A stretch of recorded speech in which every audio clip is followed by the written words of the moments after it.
नमस्कार आम रोषेईशाला को आपण को बहुत बहुत स्वागत। आज मु आपण सहित शेयर करी राखी पूर्णिमा स्पेशल मात्र 3टी जिनिस गोटे मिठा रेसिपी जहाँकि बहुत सॉफ्ट आ जूसी, जहाँ कि आपण मैंने घरे थिबा अल्प सामग्री रे खूब कम समय रे बनै पारिबे। देखंतु केते जूसी हेची, मुआ को काटिकी देखै देउची, हाथ रे मध्य पाखरे धरी देखौची। देखंतु केते बढ़िया हेची, पूरा पार्टी रे मिलै जिवो। ए भलियाटे हम मिठा रेसिपी बनै हिची। चलन ताहले प्रस्तुत करबा आजिर रेसिपी। एही टेस्टी मिठाटी बनैया पे प्रथमे गैस ऑन करी कड़ाई बसैकी 1 कप पानी देबा। पानी गरम होला परे 1 कप चीनी देबा, ताको भलो भाबरे गोळै नेबा। पानी टिके फुटिला परे 1 चमच विनेगर पकाई देबा, किछि गुजराती गुंड मध्ये पकाई देबा। तापर ताको भलो भाबरे गोळै फुटिबा पई छाडी देबा। आपण विनेगर बदल रे लेंबू रस भी नहीं पारिबे।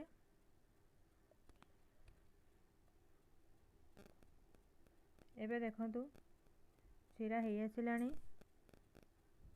एबे ताको गैस बंद करी ढाकुणी दे रखि देबा। तापर जेबा नेक्स्ट प्रोसेस को। प्रस्तुत पई गैस पर गोटे कड़ाई बसई नैची। एबे सेतरे हमें 1 कप क्षीर दे देबा। मु एटी फुल फैट वाला मिल्क यूज करिची। जदि आपण पारे फुल फैट मिल्क नथिबो तेबे आपण 1.5 कप क्षीर नै पारिबे। क्षीर एबे बहलिया हो गलानी।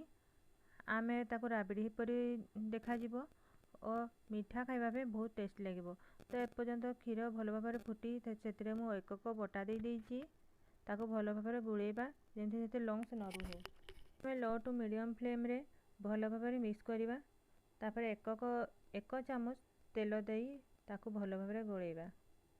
देखंतु हम जंतुणीटे हेई जाइची, कड़ाई छाड़ी गलानी, हाथ को चिपचिपा लागू नहीं।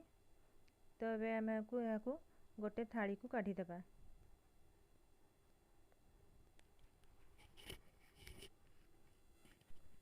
ताको भलो भाबरे ठंडा होबा पे छाड़ी देबा। देखंतु एबे ठंडा हो जाइची। हाथ रे एबे ताको भलो भाबरे चकटी गोटे सॉफ्ट डो बनै देबा।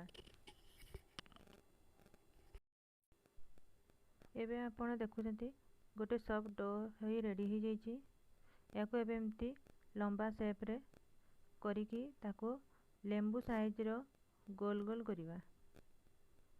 गोल कर छरी ताको ए भलिया दुई हाथ मझिरे चापी गोटे टिकी से भलिया शेप देबा। तापर गोटे कंटा चामच नहीं एमती डिजाइन देबा। देखंतु केते सुंदर देखा होची।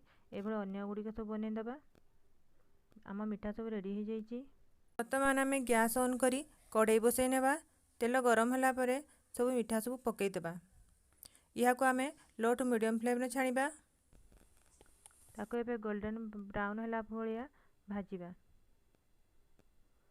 मझिरे मझिरे उल्टा पाल्टा करी छाणुथबा।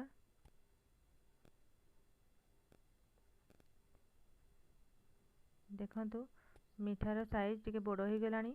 एबे यह गोल्डन ब्राउन हो गलानी। आम मिठा पूरा रेडी हो गलानी। एबे यह काढ़ी देबा।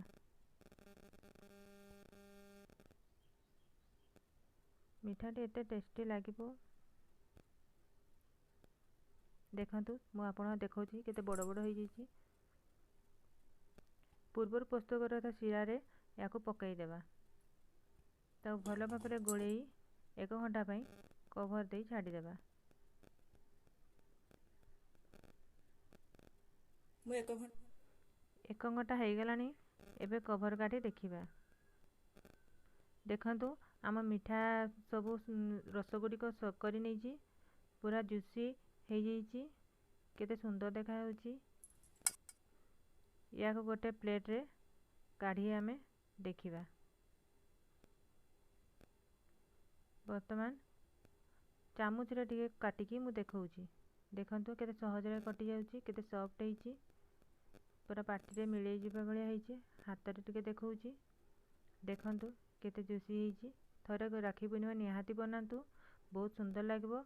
आपनको परिवार सदस्य को निहाती पसंद आसीबो। जदि आ मोर वीडियोटी आपण मानको पसंद आसी तो लाइक करंतु, कमेंट करंतु, शेयर करंतु। रहिली धन्यवाद।